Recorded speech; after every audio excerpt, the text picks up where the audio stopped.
August 30th, 1904, St. Louis, Missouri. The heat was not merely hot, it was malevolent. It hung over the dusty roads of St. Louis like a wet wool blanket, stifling the breath of anyone foolish enough to be outside. The thermometer read 90 degrees Fahrenheit, 32 degrees Celsius, but the humidity turned the air into a soup. On this sweltering afternoon, 32 men stood at a starting line, preparing to embark on what would become the most grotesque, hilarious, and horrifying endurance event in human history, the 1904 Olympic Marathon. To the modern eye, a marathon is a test of discipline. To the organizers of the 1904 Games, specifically the grandiose director of physical culture, James Sullivan, it was something else entirely. It was a laboratory experiment. Sullivan wanted to test the effects of purposeful dehydration. He believed that giving water to runners was a sign of weakness. There was only one water station for the entire 24.85-mile course, a dirty well located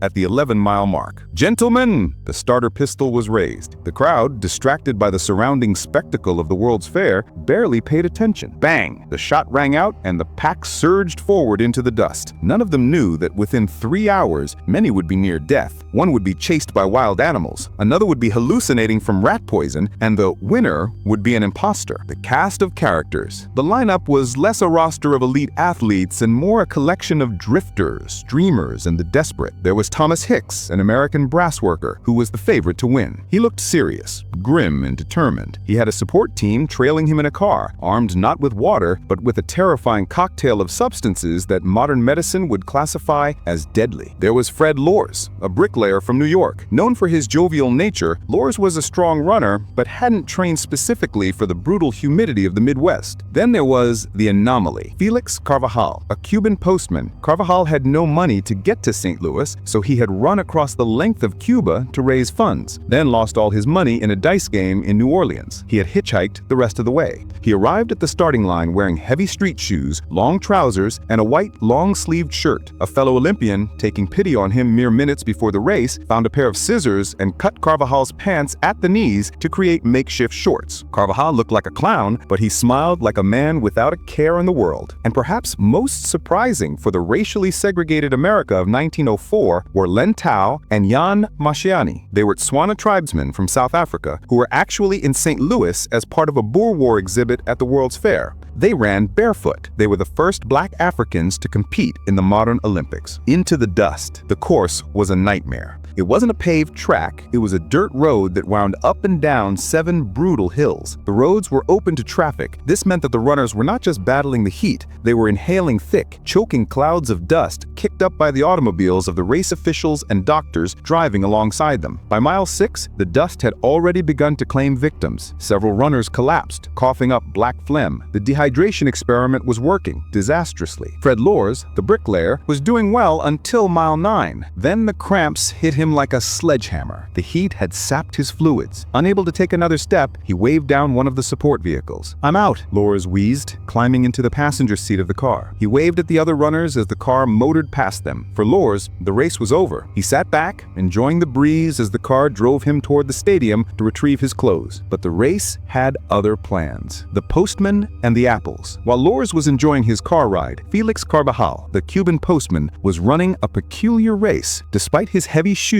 and lack of training, he was keeping a good pace. But he was hungry. He hadn't eaten in nearly 2 days. Jogging along, he spotted a spectator eating 2 peaches. "Amigo," Carvajal said in broken English, stopping in the middle of the Olympic marathon. "Peaches?" The spectator refused. Carvajal, undeterred, snatched the peaches from the man's hands and ate them in 2 bites and kept running. A few miles later, he saw an apple orchard. Famished, he veered off the course and began eating green, rotten apples from the trees. It was a mistake. Within minutes, his stomach convulsed. The cramps were so severe that the Cuban, who was actually making excellent time, had to lie down on the side of the road and take a nap. Yes, in the middle of the Olympic marathon, a top contender was sleeping in the grass. The Lions of the Veldt. Meanwhile, the South African runners Len Tao and Jan Mashiani were running a strong, steady race. They were accustomed to heat. They moved with the fluidity that the Americans lacked. Len Tao was actually positioned to finish in the top 5, perhaps even medal. medal. But as he ran through a particularly desolate stretch of the cornfields outside St. Louis, a pack of feral dogs, agitated by the noise of the fair, burst out of the brush. The dogs didn't care about Olympic glory. They snarled and snapped. Tao didn't panic, but he did have to run. Unfortunately, he had to run away from the finish line. The dogs chased him nearly a mile off course before he managed to lose them. He would rejoin the race, breathless and terrified, but the detour cost him the gold medal, the science of dying. Back at the front of the pack, Thomas Hicks, the American favorite, was beginning to fail. At the 10-mile mark, Hicks was pale and swaying. He begged his support team for water. "No water," his handler Hugh McGrath said sternly. "Rinse your mouth with this distilled water, but spit it out." Hicks obeyed, but his body was shutting down. By mile 17, he was hallucinating. He believed the finish line was 20 miles away, then 2 miles, then 100 miles. He began to shuffle. Seeing their athlete fading, his handlers decided to use modern science. They pulled out a syringe. Inside was strychnine sulfate. Today, we know strychnine as rat poison. In 1904, in very small doses, it was thought to be a stimulant. They injected Hicks with 1/60th of a grain of poison. To wash it down, they gave him a swig of brandy and raw egg whites. The effect was immediate. Hicks's nervous system was shocked into action. His eyes bulged and his legs moved mechanically like a zombie. He wasn't running anymore. He was being chemically propelled forward. The imposter's return. While Hicks was being poisoned to keep moving, the car carrying Fred Lors, the man who had quit at mile 9, broke down. The car sputtered and died at mile 19. Lors, now rested and feeling refreshed after riding in the vehicle for 10 miles, looked around. He was still 5 miles from the stadium. "Well," Lors thought,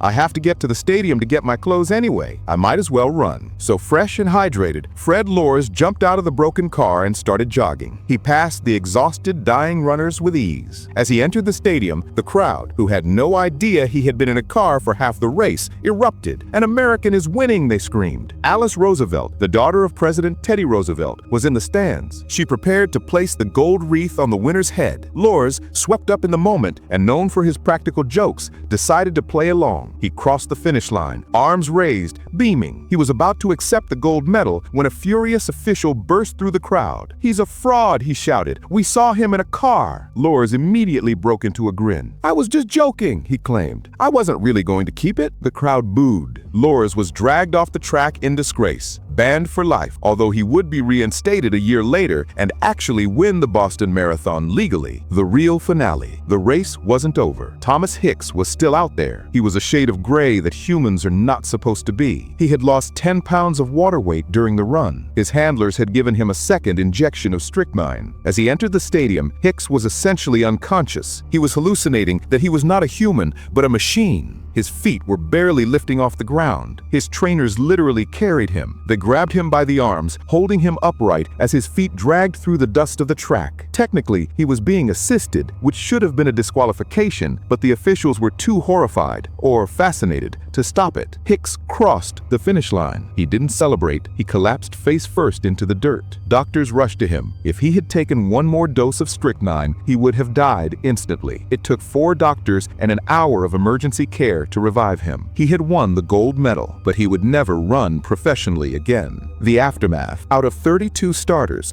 only 14 finished. The Cuban postman, Felix Carvalho, woke up from his nap, finished the apples, and jogged into the stadium to take 4th place. If he hadn't stopped to chat and steal fruit, he likely would have won gold. Len Tao, the man chased by dogs, finished 9th. The 1904 marathon remains a testament to human stupidity and resilience. It was a race where the winner was drugged, the runner-up was a hitchhiker, and the winner drove a car. It was the moment America learned that maybe, just maybe, athletes need water to survive.